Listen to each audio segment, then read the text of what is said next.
Greetings, my name is James Curtis Geis. I've been a history teacher for 20 plus years. I've been writing since 2016.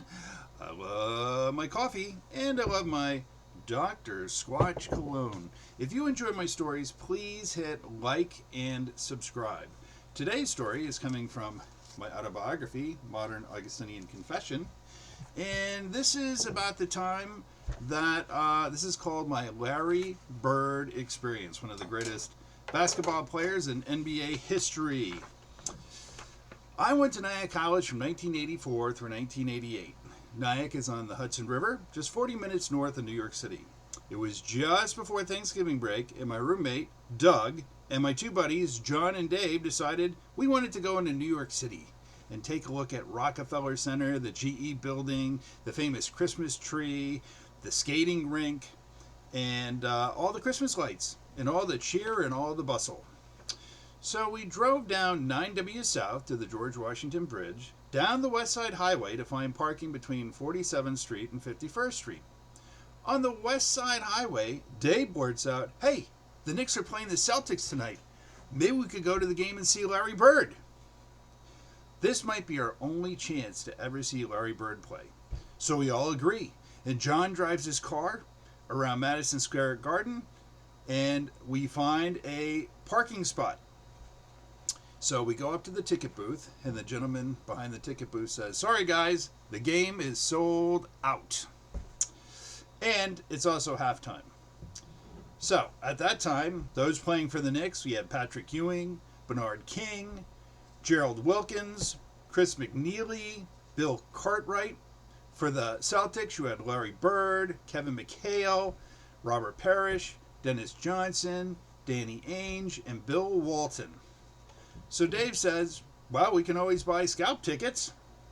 So Doug and Dave, they buy 2 tickets, and John and I watch them disappear down the large, cavernous hallway into the Madison Square Garden building. I mean, they took off.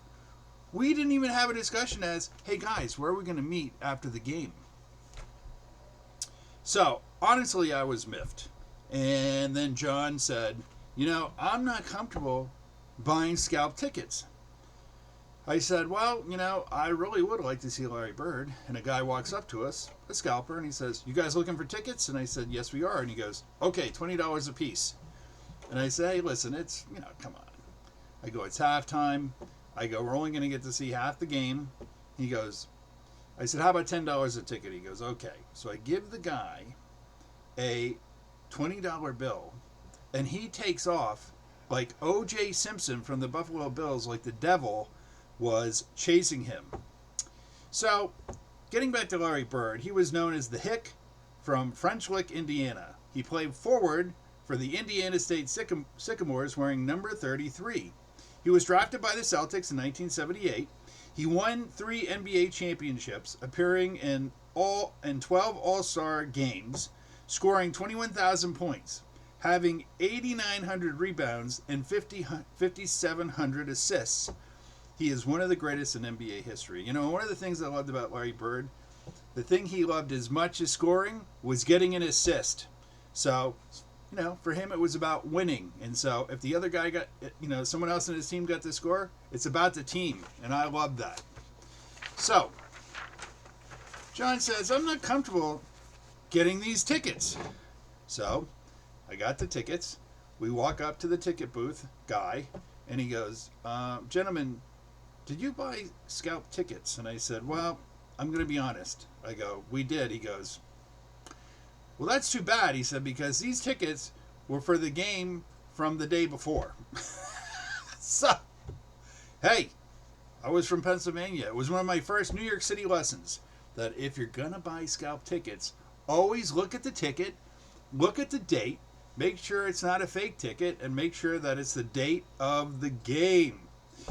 So, Larry Bird, he said that if he had never made it into the NBA, he would have been happy working as a sanitation worker in French Lick, Indiana.